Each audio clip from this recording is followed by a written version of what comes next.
The Little Cloud. Once upon a time, there was a little cloud named Puffy. Puffy lived high in the sky with many other clouds. Some clouds were big, some were small, but Puffy was the smallest of them all.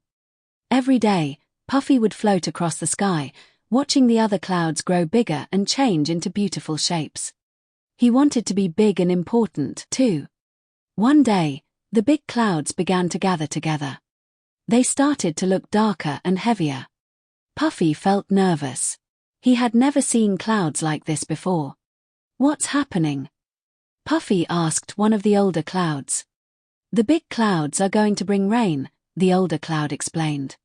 "They're going to help the plants and trees by giving them water." Puffy felt sad.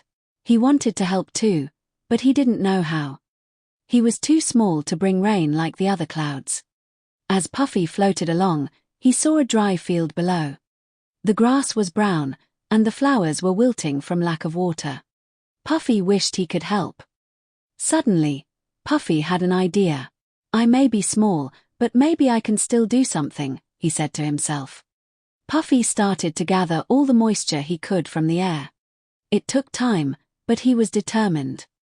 Slowly, Puffy became a little bigger. He watched the dark clouds releasing their rain, but he still wasn't as big as them. Finally, after much effort, Puffy gathered enough water. He looked down at the dry field below and, with all his might, he let the water fall. It wasn't much, but it was enough to give the plants a small drink. The plants slowly started to look healthier, and the flowers began to bloom. Puffy smiled with pride. Though he wasn't as big as the other clouds, he had done his part. He had helped bring life to the field below. From that day on, Puffy knew that even though he was small, he could make a big difference in his own way. Every time he saw a dry place, he would gather his moisture and share it, helping the plants and animals that needed it.